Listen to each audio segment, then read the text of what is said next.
Dice la palabra del Señor en el libro de Salmos capítulo 12: Sálvanos, Señor, pues ya no hay gente piadosa, ya no hay en este mundo gente fiel. Unos a otros se dicen mentiras, se hablan con labios salameros e hipócritas. Pero tú, Señor, destruirás todos esos labios, acabarás con toda lengua jactanciosa, que dice: con nuestra lengua venceremos. Con los labios que tenemos, ¿quién puede dominarnos? Tú, Señor, has dicho: tanto se oprime a los pobres, y es tanto el clamor de los humildes, que ahora voy a levantarme para acudir en su ayuda. Las palabras del Señor son puras, son perfectamente puras, como la plata refinada en el crisol.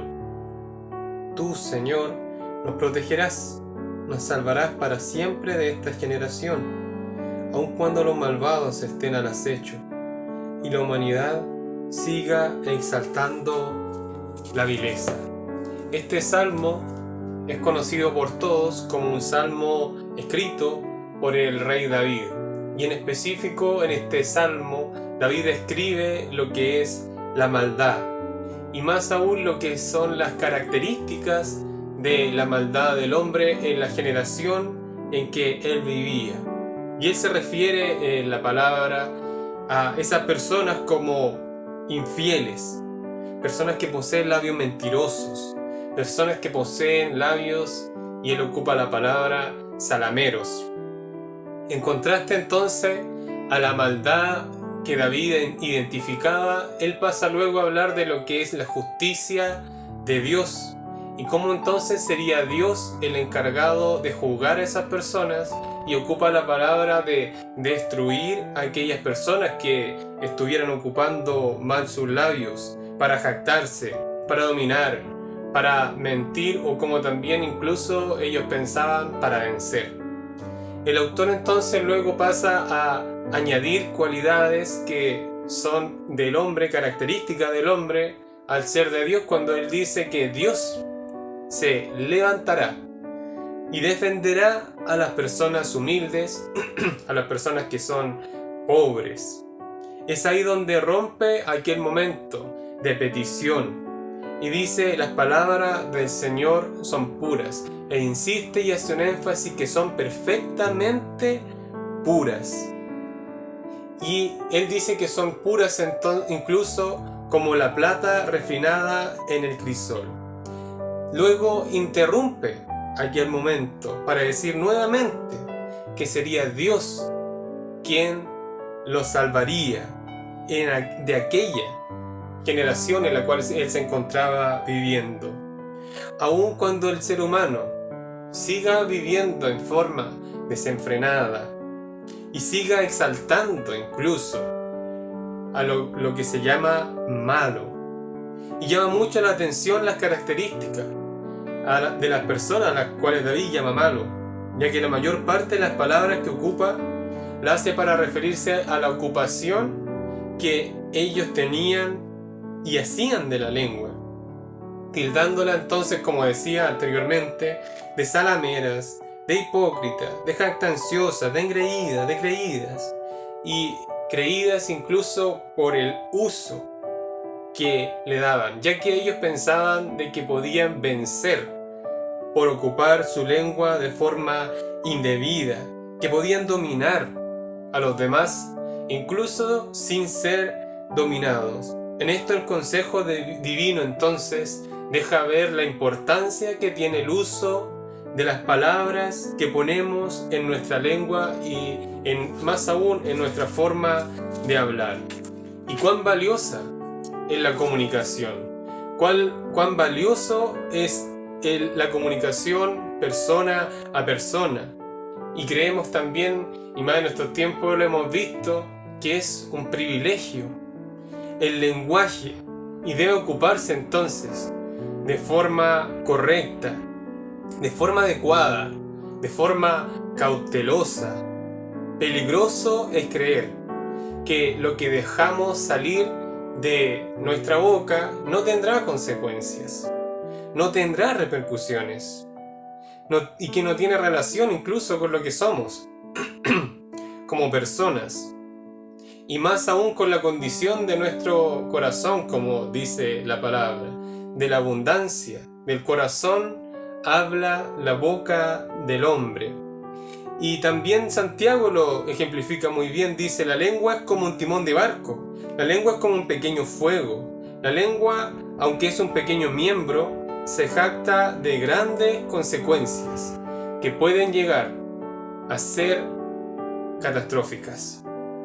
Grandes consecuencias en las personas pueden causar palabras mal ocupadas.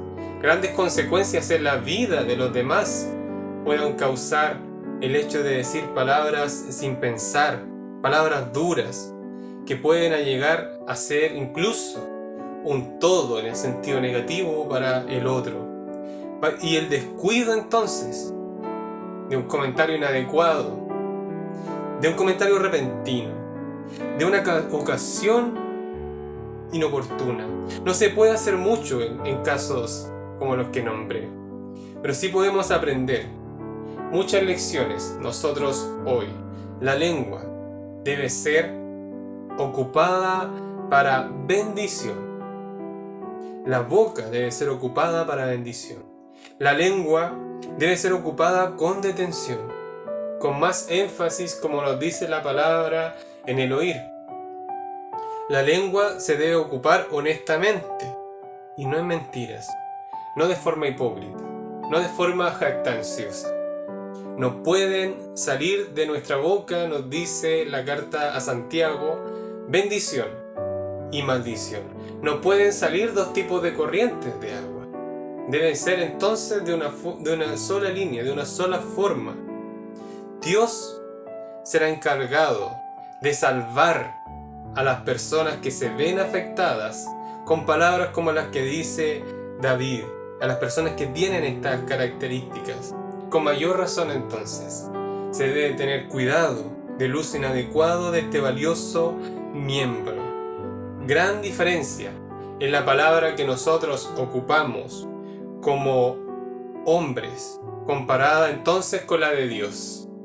La palabra es perfectamente pura, perfectamente limpia, y en Hebreos también nos dice que es eficaz. Y se complementa este atributo de la palabra al decir que es pura, y lo ocupa la misma palabra David 2 veces. No son llenas de interés, de dolor, de ira. No es así. No son lanzadas al aire en un momento para luego no recordarlas. Son perfectas. Son palabras puras. Por ello se puede creer entonces en su cumplimiento.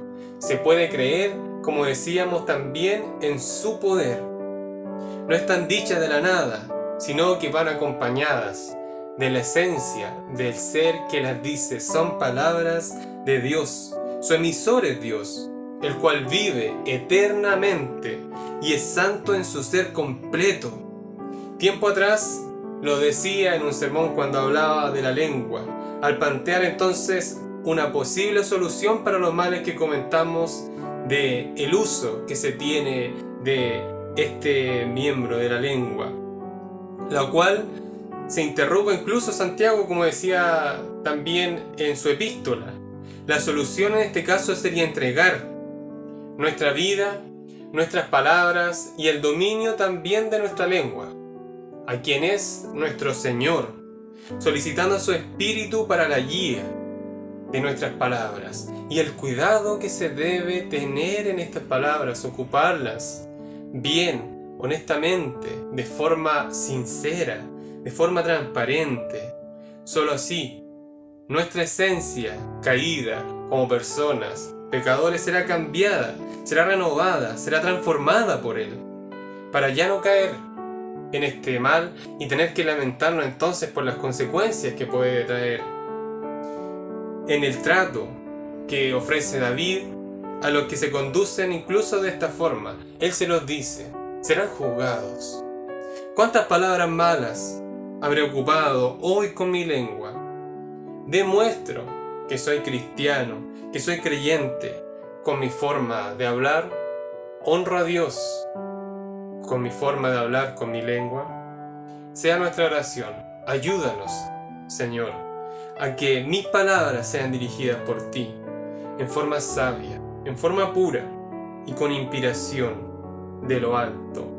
No lo que salga de nuestro ser, no lo que salga de mí por la ocasión que esté viviendo, sino con motivo de tu palabra, la cual es perfectamente pura y la cual se cumple, porque es una palabra que es viva y que es eficaz. El Señor les bendiga.